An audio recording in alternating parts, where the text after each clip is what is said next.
Welcome to PreciousMetalsInvesting.com. My name is Ted Sudol, and I have the pleasure of having as my guest today, Paul Majenovic. Paul is the author of Precious Metals Investing for Dummies.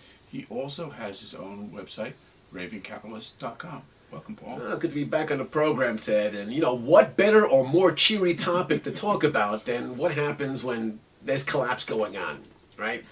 I mean, you know, the interesting thing is that in recent years, there's more people doing prepping and, you know, right? You know, like there's I did was Doomsday Prepper. There was that show, which I find interesting. I always like that. You know what I mean? The more, like being self-sufficient. How cool is that? You know what I mean? And the thing is that, you know, there's a lot of speculation about this. There's, you know, there are financial advisors out there who are predicting doom and gloom. There are those who are saying, nah, nothing's going to happen. And you know, probably the truth is somewhere in between. But the topic of an economic collapse, I think we should really touch up on this topic because this is an important one, and for a variety of reasons. And again, you're talking to somebody that, look, I came from a country that had a bona fide collapse, which is Yugoslavia. It's no longer there. You know what I think is? They had too many syllables. That's what it was. You know what I mean? And that's why it collapsed. I mean, you can't keep it up all the time. You know what I mean? But in any case, let's talk about this, Ted. You know, first of all, people need to know, you know, is a collapse, is it probable, improbable? What type of collapse? Because there is no singular type of collapse. I mean, this is not like the zombie apocalypse that people are also waiting for, right? You know?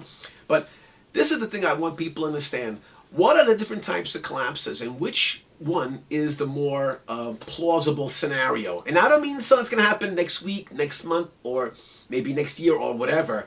But when things are trending, it's good to know way in advance which way the trends are going so that you can prepare adequately, you know, for this. Right. And I think that there are some people who are, when they talk about collapse, they're talking about riots and blood in the street. Yeah, like Mad Max. Yes, Mad Max. And we're really not talking or predicting a collapse of that sort. We're talking about a collapse in which there will be significant changes that you should be prepared for. Exactly. Now, here's the thing, because sometimes you have, you know, collapses may not be a society-wide event. Sometimes you've seen collapses occur within an industry or whatever. So it's not always going to be the way you see it in the movies, already, and it may not be anything near what you're expecting or in your worst nightmares, etc.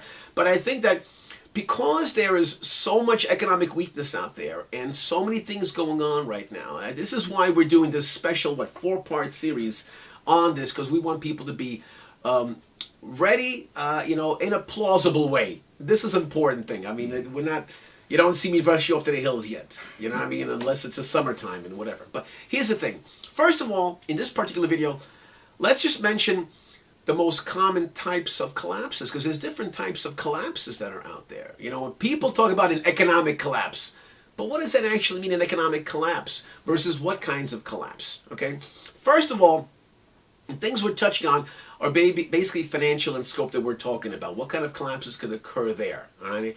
When you talk about what people envision when economic collapse is, like, you know, rioting in the streets and starvation and tumult and whatever, you know, that is a physical collapse, you know, where you see, it's like this. In the economy, the kinds of collapses we're going to be talking about really are the most prevalent of the following.